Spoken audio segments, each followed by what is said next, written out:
No dia 13 de maio de 1888, é assinada a Lei Áurea. Artigo número 1. É declarada extinta, desde a data desta lei, a escravidão no Brasil. Uma grande população que houvera sido violentamente sequestrada para a América do Sul, provinda de outra origem cultural e de diferentes tradições, é, então, jogada no contexto social da época. Em uma sociedade racista, que tipo de liberdade é essa?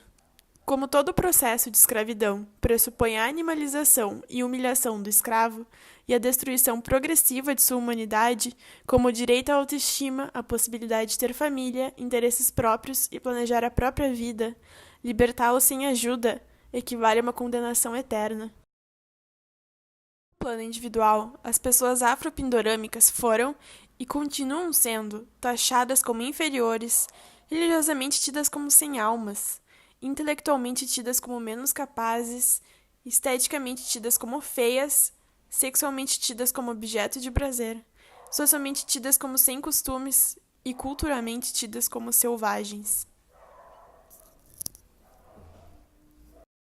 Um racismo, então, estrutural, é perpetuado na cultura brasileira, enquanto a comunidade negra e indígena é marginalizada de tal forma que não se conversa sobre sua história no colégio.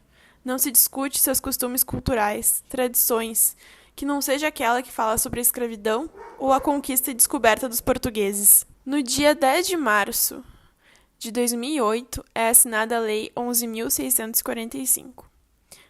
Nos estabelecimentos de ensino fundamental e de ensino médio, públicos e privados, torna-se obrigatório o estudo da cultura e história afro-brasileira e indígena.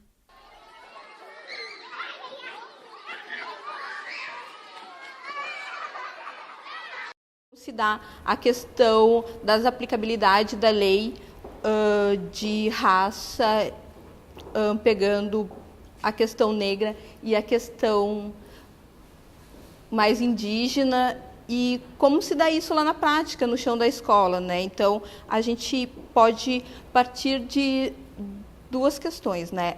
Essa lei, ela é muito nova, então tem uma dificuldade para que os professores que estão lá na rede tenham conhecimento sobre materiais e até mesmo no que diz a lei, né? Sobre uma formação, pensando que todo o currículo dos professores, principalmente da área das humanidades, passa por uma questão muito por conta da precariedade mesmo, das horas de trabalho, muito com base nos livros didáticos, né? Então, a gente tem ali já a primeira questão, né? De quem que está fazendo esse currículo da escola, né? Tirando também, a gente tem como destaque importante a questão do PPP da escola, que ele, pegando aqui a rede municipal, as escolas, elas têm, né, muito por conta de uma vinculação com a sociedade, com o entorno. Então, as escolas têm esse PPP, que foi, sim, na maioria das vezes, construído com a comunidade que ela está vinculada, só que a gente tem a problemática de que nem sempre os professores eles têm vínculo com a escola e com o entorno da comunidade. Então, tu tem ali um deslocamento, né, entre a realidade social que o professor vive e a realidade social das escolas e dos seus estudantes. Essa relação que se dá entre o professor e a sua formação tem ainda com a escola e o seu contexto social, tu tem ali um descolamento, né? Porque hoje, grande parte, se tu pegar a periferia, os professores que dão aula da periferia não são da periferia. Então, aí tu tem uma dificuldade de compreender mesmo aquela cultura que está ali instaurada.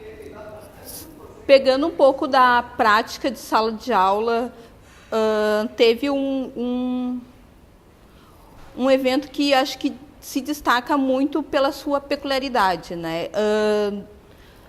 Nas minhas últimas aulas, eu tive um aluno indígena, porque nesse bairro, nessa escola, ele fica perto de uma reserva, né, indígena, e os alunos eles vão lá e falando aqui do ensino médio. Era no início do ano e os alunos ainda estavam naquele processo de se conhecer, né? Nem todos se conheciam, era o primeiro ano do ensino médio, então os alunos estavam se conhecendo, e daí teve uma aula de apresentação, onde daí já pensando a disciplina de sociologia, a gente estava entrando com a temática de culturas, né? E esse aluno em particular, ele relatou um caso que acontecia na sua aldeia, assim, um casamento dos seus primos.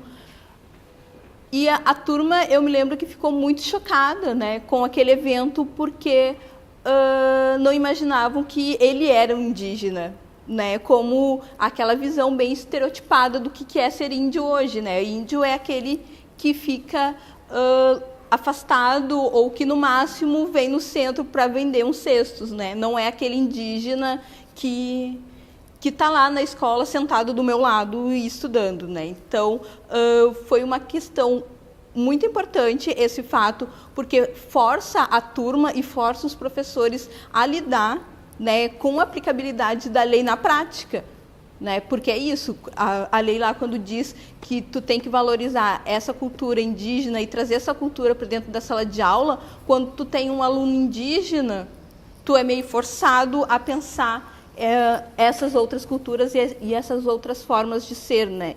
Pena que isso muitas vezes não acontece quando a gente tem um aluno negro em sala de aula, né? Que ele é visto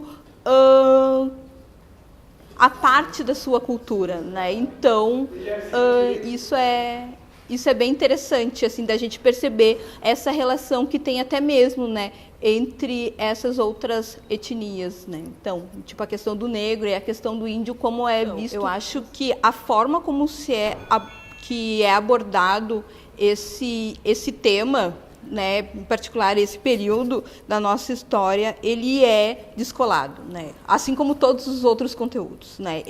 Os professores, eu não sei o que acontece, mas eles conseguem descolar essa história da realidade, né? Como se aquilo tivesse, eu brinco muito com os estudantes, enfim, como se aquilo tivesse se passado lá na Lua, né? Não aqui. Né? Então, tem um descolamento total, e daí a gente pode pensar muito que se dá por conta do nosso próprio tipo de ensino, né? Como a gente trata esse conhecimento. Então, o período escravista, tanto aqui no Brasil como na toda parte do mundo, assim, né, os outros escravos, a gente tem apenas como datas e lugares e revoluções e a forma de trabalho e a forma de produzir, não como pessoas. E aí a gente já pode estar discutindo a segunda problemática, que é tratar desse tema, né? Porque os negros, eles foram escravizados e foram tratados como objetos. E daí, quando tratam a sua história, também é objetificada, né? Porque a escravidão passa a ser mais um dado, né? Então, aí tu já tem uma educação que é a reflexiva, né? Que faz com que o aluno não pense, né? Então, a gente tem todos esses estereótipos que são criados a partir do ensino, né? Quando eu entro em sala de aula, uma das primeiras coisas, porque já é um choque pensar na sociologia, né? Eu sempre digo, eu começo e penso todo o currículo a partir disso, de que eu não vou estar ensinando nenhuma teoria sociológica, certo? Eu simplesmente vou estar organizando com aquelas pessoas que estão ali comigo tudo que elas vivenciam no dia, porque para mim sociologia é hoje, né? Sociologia é isso que está acontecendo agora, e essas teorias sociológicas só aparecem para dar conta de explicar a realidade que a gente está inserido. Então, eu parto desse mote para montar o currículo da sociologia. E eu sempre monto o currículo muito pensando em quem vai estar comigo quando aquele currículo ou aquele percurso for transcorrido, né? Então, eu não consigo hoje fazer dizer o que são os clássicos na sociologia. Daí tu tem lá os Três Porquinhos, mas será mesmo que eles são clássicos? O que significa um autor clássico? Né? A gente pode questionar isso daí, no momento que está fazendo o currículo. Será mesmo que a sociologia ela surgiu no momento da Revolução para explicar as transformações daquele período? Ou será que ninguém fazia sociologia antes? Né? Então, a gente tenta já descolonizar o próprio currículo da sociologia, onde tu tem um grupo de pessoas que diz que aqueles autores são clássicos e tu tem que partir o ensino da sociologia dali. Né? Então, eu já parto para montar o currículo de sociologia pensando nisso, né? E sempre olhando muito para o contexto onde a gente está inserido, né? Pegando ali exemplos práticos do que está ocorrendo. Por exemplo, estamos num período de Copa do Mundo. Tá, então vamos forçar mais a questão do etnocentrismo, da xenofobia, das relações culturais.